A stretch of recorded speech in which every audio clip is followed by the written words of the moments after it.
이제는 그 EBS를 통해서 연계해서 낸다는 것도 저는 없애야 된다고 생각해요. 왜냐하면 공교육을 황폐화하는 또 다른 이유 중에 하나가 EBS 연계예요. 아파트에서 자주 만나는 꼬마인데 토요일날 부모님하고 캠핑 간다고 그렇게 좋아하는 걸 제가 너무 인상적이어서 굳이 사교육에 그렇게 안 해도 요즘 애들은 디지털 세대 애들은 자기네들이 다 잘 압니다. 전적으로 저는 대학의 잘못이라고 봅니다. 어떻게 서울에 있는 학생이 학부모님들에게 사교육 관련해서 하고 싶으신 말씀 있으신가요? 내 아이를 좋은 대학에 보내고 싶은 욕심이 오히려 아이를 망치고 있는 건 아닌가 걱정이 됩니다.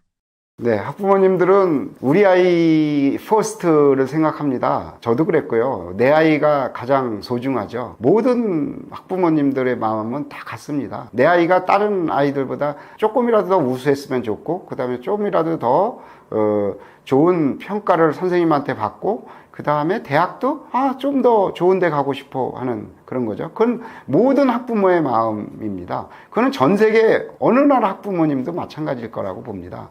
근데 우리나라에서 태어나니까 아이들이 우리나라에서 이런 교육 환경이 있으니까 우리나라 아이들이 불행한 겁니다. 그래서 학부모님들은 특히 학부모님들은 40대와 50대가 지금 학부모님들의 주류죠. 지금 초등학교부터 고등학교 입시생까지 보면 40대에서 이제 50대 초반, 중반까지도 계시겠지만 그렇기 때문에 가장 경쟁을 치열하게 살아오신 분들 아닙니까? 민주화도 겪었고요. 그 다음에 IMF도 겪었고요. 그 다음에 이 데이베아도 그냥 치열한 경쟁을 겪었던 분들이고요. 그렇기 때문에 의식이 아주 다른 분들보다, 다른 세대보다 아주 선명하고 그 다음에 자기 생각이 강하시지 않습니까? 그래서 학부모님들 그런 여러 가지로 조금 더 포용성 있는 이런 생각도 좀 해주십사 하고, 또 하나는 굳이 사교육에 그렇게 안 해도 아이들은, 요즘 애들은 디지털 세대 애들은 자기네들이 다 잘 압니다. 아무다 못해 챗GPT에다 자기 물어봐도 뭐라고 다 진단해줘요. 그 자기 정보를 물론 넣어야 되지만 그럴 정도로 아이들이 똑똑해졌기 때문에 굳이 그렇게 너무 걱정하시지 말고, 어릴 때부터 4세 고시다 7세 고시다 이런 게 외국 언론에도 났습니다.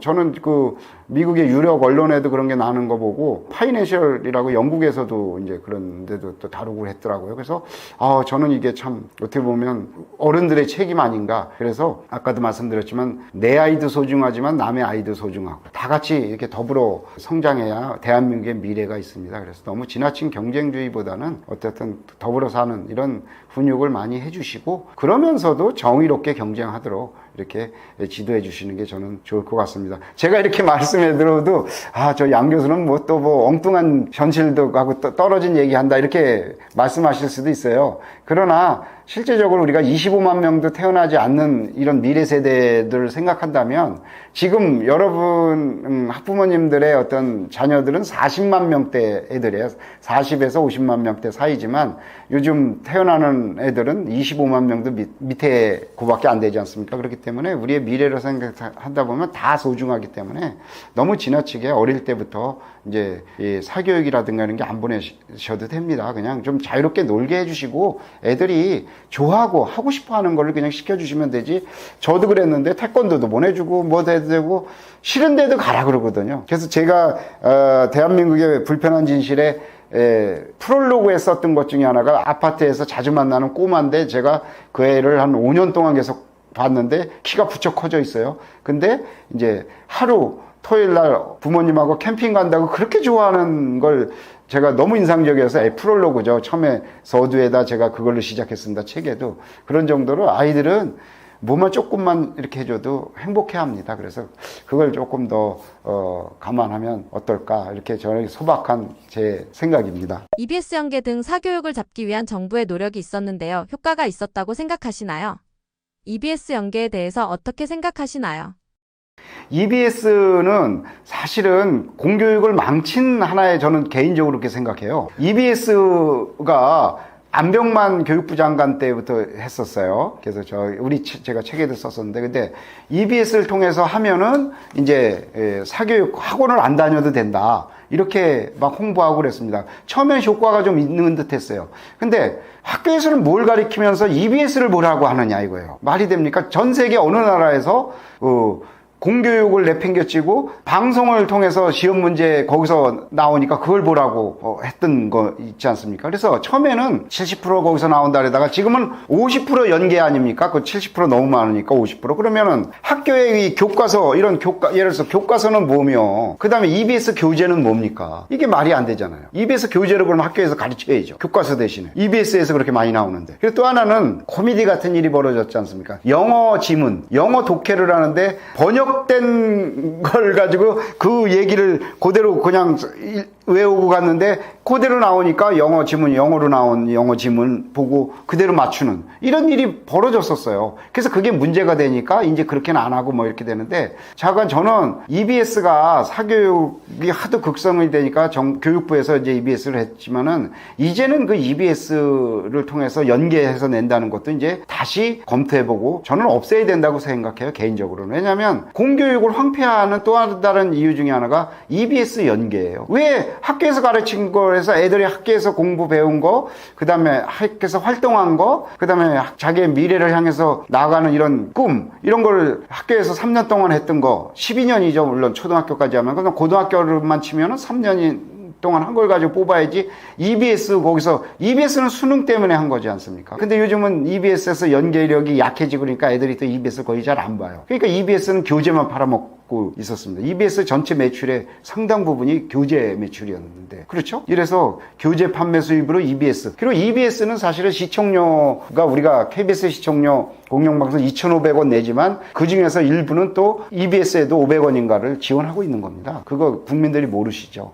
EBS에도 우리가 제가 낸 시청료의 일부분이 걸로 지원되는 겁니다. 근데 교재까지 팔아주게 한다? 저는 계속 그 부분은 제 생각이 옳을 수도 있고 틀릴 수도 있어요, 물론. 근데 제 개인적인 소신은 EBS 그렇게 하는 거는 이제는 시대적으로 지났다. 예를 들어서 100만 명 태어난 시대에, 그렇죠? 그 한참 학생 수가 많았을 때, 그랬을 때는 그렇게 할 수도 있었어요. 그런데 지금 같은 시대에 50만 명, 그 다음에 태어나는 건 또 지금 요즘은 25만 명 이런데 EBS를 통해서 국가에서 미국의 SAT라든가 중국의 가오카오라고 합니다. 중국은 이제 대학 수학 시험이 가오카오, 우리나라로 말하면 높을 거에 살필 거에서 고고인데 이제 가오카오라고 합니다. 1335만 명이 이번에 시험을 치렀어요. 그 중에서 몇 명이 학교에 갈 것 같습니까? 대학에 450만 명밖에 못 갑니다. 1335만 명이 대입을 치렀는데 그 중에서 대입 정원은 450만 명밖에 안 돼요. 그러면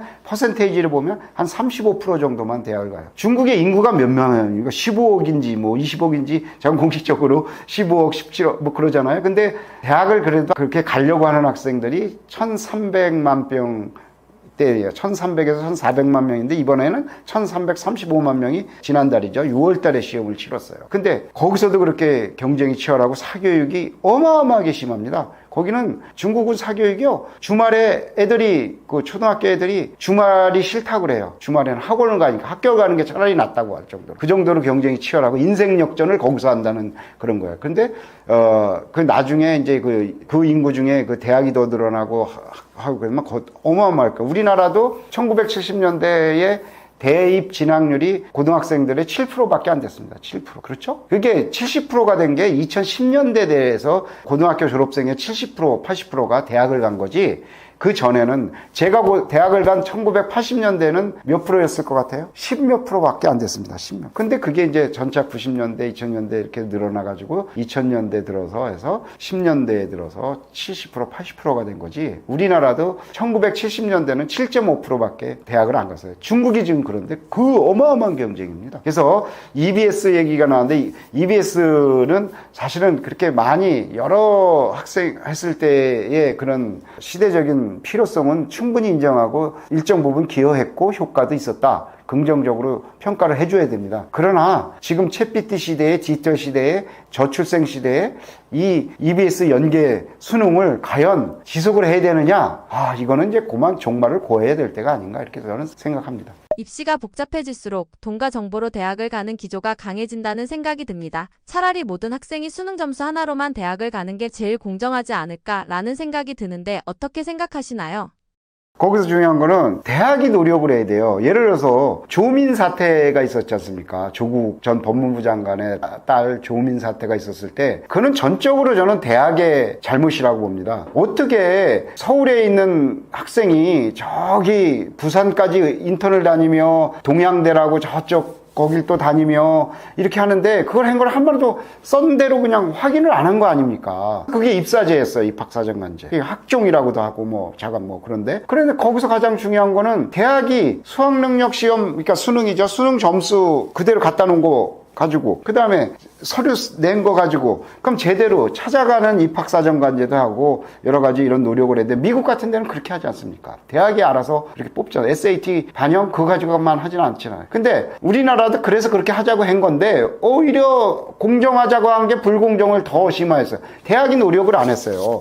그 조민 사태만 봐도 그런 거잖아요. 아니 그렇게 여기저기 인턴하고 그랬는데 야 너는 고등학생인데 어떻게 거길 가서 했니? 어떻게 했니? 이걸 확인하고 질문을 하고 걔가 어떻게 그럼 뭘 했니? 해야 되는데 그냥 써준 대로 해가지고 대단하네? 그게 무슨 입사제의 그런 어떤 과정입니까? 그래서 우리나라 같은 경우는 이제 그 입학사정관제 학종 뭐 이런 여러 가지에서 다양하게 한다는 건 좋은데 대학의 노력이 그만큼 없고 또 하나는 학생들이 뭘 합니까? 돈을 내고 수능을 보는 거예요. 공짜가 아닙니다. 그 수능 시험 보려면 과목별로 해서 뭐 4만 원, 5만 원, 6만 원 뭐 과목 선택 과목이 많으면 더 많이 내니까 그렇게 하고 그 다음에 지원할 때도 그 대학 지원할 때 돈 다 내잖아요. 그 전형료 그죠? 다 내잖아요. 그러면 대학은 수십억씩 벌어들이잖아요. 돈 안 남는다고 하지만 남아요. 제가 보기에는. 근데 그렇게 하고 하는데 대학이 어떤 노력을 하냐? 정시로 하면은 이제 점수 그대로 된 거 가지고 그냥 0.1점 차이로 그냥 끊어서 그냥 합격시키면 그만이잖아요. 그래서 근데 그게 가장 그 노력을 적게 들이면서 대학 쉽게 뽑는 게 정시의 그냥 수능 점수입니다. 그런데 그게 가장 공정할 것 같아요. 사실 공정하죠.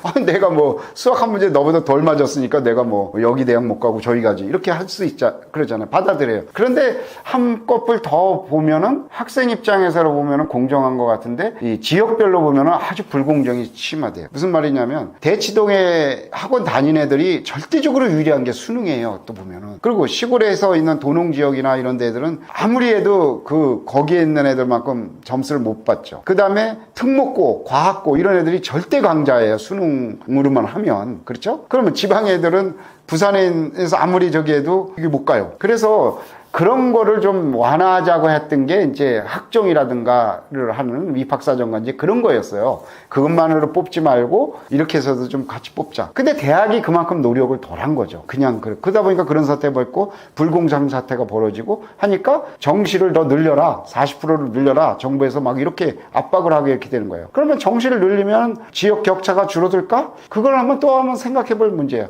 그래서 솔직히 누구도 이 안재기하고 하면 그냥 점수대로 옛날에 학력고사, 예비고사 하고 나서는 본고사를 쳤지만요. 그 다음에 학력고사 세대가 있었어요. 그러면 그냥 쫙 그 점수대로 그냥 쫙 1점 차이로 그냥 학교가 달라지고 과가 달라지는 이거대로 하는 게 가장 공정할 것 같아요. 사실은 점수대로. 그러면 근데 언제까지 이 점수대로 1점 차이로 이렇게 하는 세상이 옛날에 100만 명 태어나던 시절에 그 방법을 지금 25만 명 태어나는 시대도 적용해야 되느냐 이런 고민이 교육적으로도 있고 현실적으로도 있는 겁니다. 그래서 이게 공정의 문제는 상당히 어려운데 가장 공정한 거는 사실 그냥 점수대로 하는 게 공정하겠지만 그 안에 또 불공정이 이제 지역 간, 그냥 계층 간, 뭐 이런 여러 가지 이런 문제가 생기기 때문에 그래서 이제 그걸 완화하고 그 다음에 보충하기 위해서 학종이라든가 이런 거를 했는데 대학의 노력은 그걸 따르지 못하고 있다. 그러다 보니까 그리고 또 하나의 그거의 가장 큰 문제는 서울에 있는 16개 대학만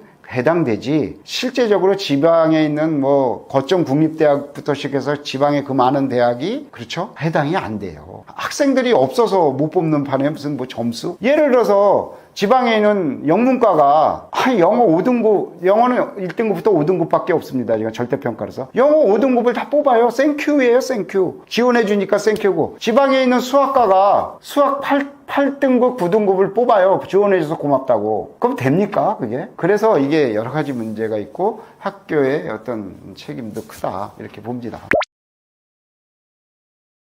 제 제자 중에 최근에 서울대 경영학과를 나와서 삼성전자에 입사한 제자가 있어요. 근데 이제 그 친구를 제가 고3 때 자기소개서를 이제 같이 저하고 이제 해가지고 서울대 경영학과 뭐 연대 고대 다 들어가서 뭐 서울대 연대 고대 경영학과에 다 합격한 학생인데 이제 그 친구가 벌써 졸업을 해서 취업을 준비하고 있더라고요.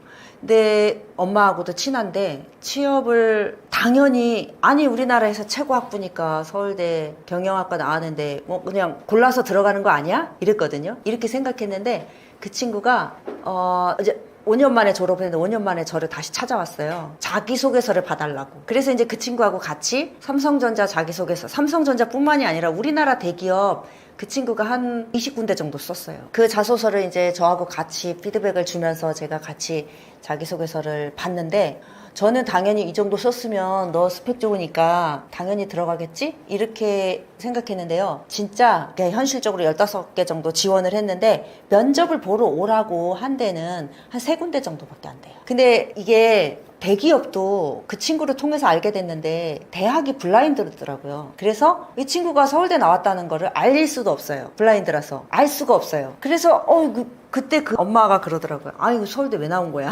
이런 얘기를 이제 농담 삼아 했는데 결국 이제 그 친구가 진짜 한 30군데 도전해 보고 그 다음에 이제 겨우 삼성전자에 이제 들어가서 지금 만족하고 다니고 있거든요. 그때 걔가 취업이 안 돼서 그러니까 취준생인 거예요. 눈물을 많이 흘리고 떨어졌을 때마다 서류에서 떨어지고 뭐 면접에서 떨어지고 심지어는 인턴까지 했어요. 정규직 예약형 인턴이 있더라고요. 그래서 한 3개월인가 같이 그 친구하고 같이 이제 일을 해보고 최종 정규직 전환을 결정하는 이런 것도 얘가 과정을 했는데 그것도 안 되더라고요. 그래서 진짜 느낀 게 진짜 특히 문과는 이제 경영학과 문과잖아요. 문과는 정말 취업이 어렵구나. 대학을 보내기 전에는 대학교만 들어가면 정말 모든 게 다 끝날 것 같고 이제 저는 엄마의 입장이고 학부모의 입장이니까 끝날 것 같았는데 실제로 대학 졸업하고 나서 더 큰 벽에 부딪히더라고요. 서울대에 나온 친구도 이런데 그래서 정말 학과별로 특히 문과 계열은요 이게 대학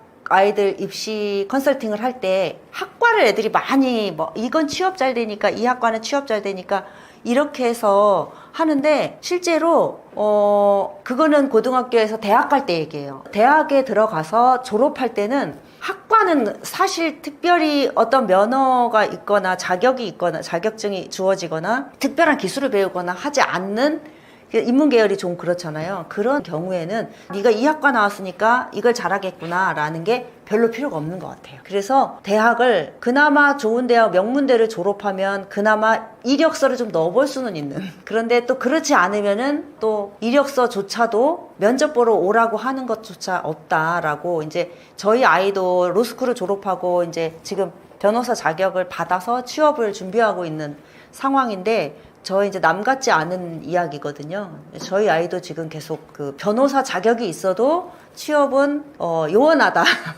예, 그래서 진짜 많이 세상이 바뀌었구나. 예, 옛날에는 부모님들이 그냥 옛날에는 대학 졸업장만 있으면 좀 원하는데 좀 많이 다 들어가는 환경이었는데 그게 너무 아니어서 대학도 이렇게 힘들게 들어갔는데 그런데 또 취업문에서도 또 이렇게 하니 아이들이 너무 안 됐어요. 그렇습니다.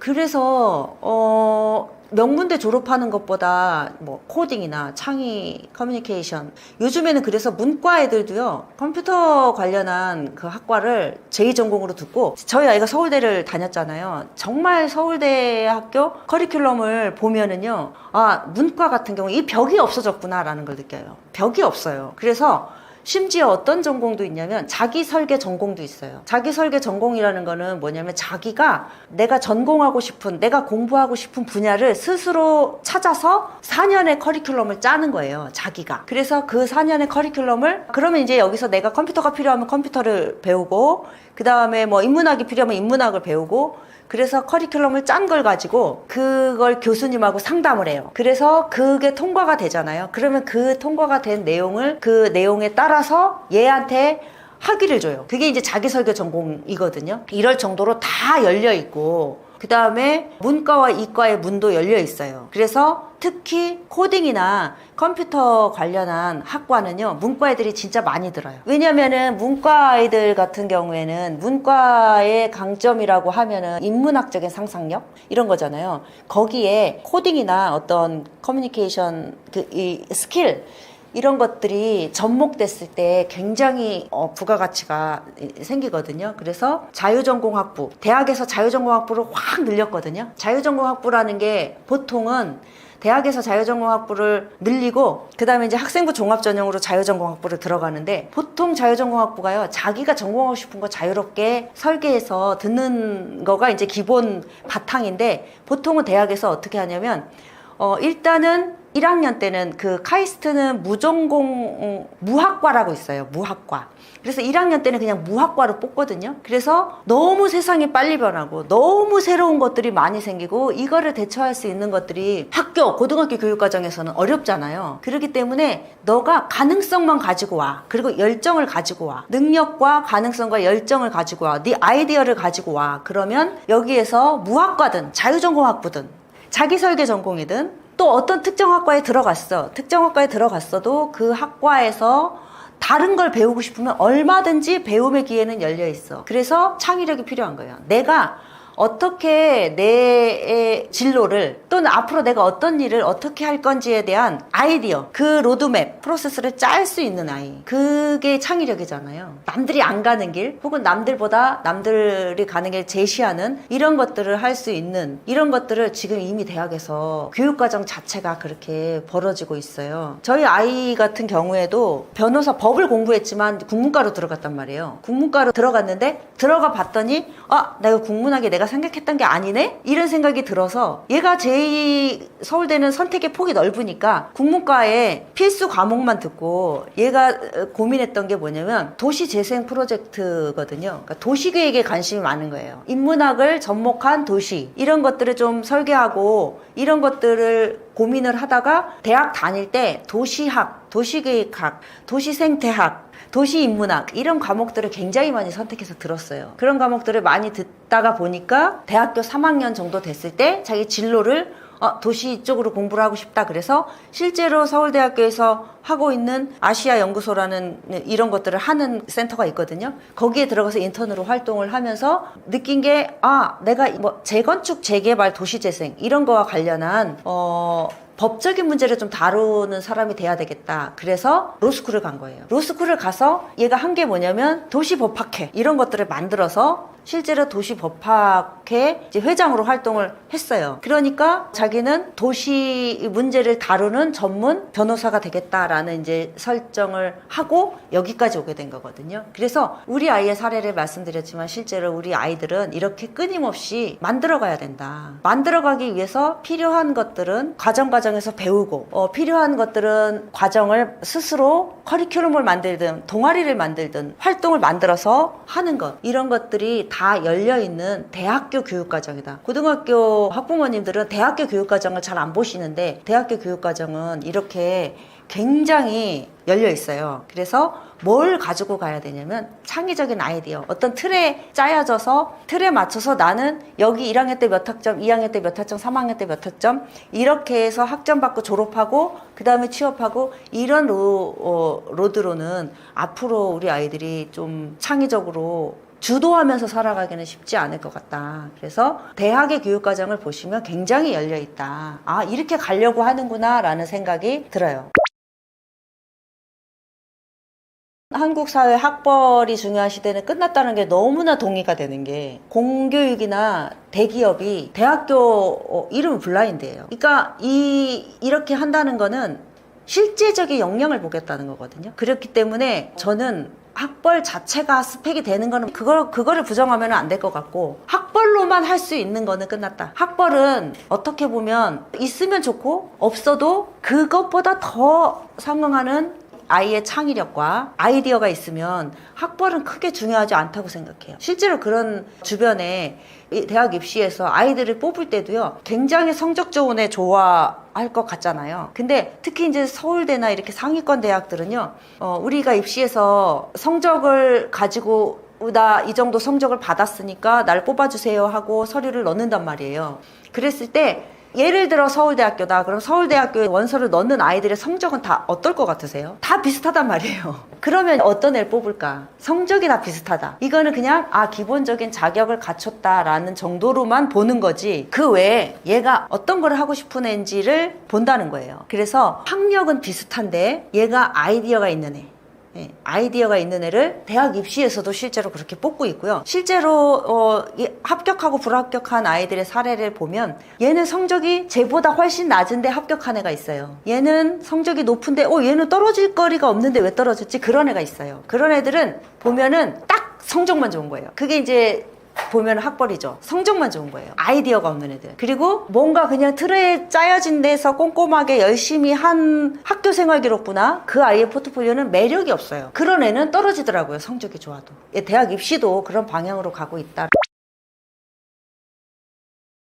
저는 참 우리나라 입시가 너무 힘든데, 그 아이들이 수많은 학부모님들과 수많은 아이들 만나면서 공통적으로 그 엄마와 아이들이 가지는 감정의 그 곡선 이런 게 있더라고요. 그게 뭐냐면 기대로 시작해서 그 다음에 실망하고 그 다음에 절망하고 그 다음에 다시 추스리시고 그 다음에 또 기대하고 또 추스리시고, 이 과정에서 이런 과정을 감정의 어떤 곡선 이런 거를 입시를 앞두고 겪거든요. 내가 혼자 엄마가 내가 혼자 겪는 어떤 일이면은 모르겠는데 아이하고 같이 겪는 거고, 공부는 결국 아이가 하는 거기 때문에 그거를 부모님들이 그 과정에서 아이와 함께 그 긴 여정이거든요. 저는 터널이라고 많이 표현을 하는데, 슬기롭게 그 과정을 잘 헤쳐나가시기를 바라는 마음으로 마무리를 하겠습니다.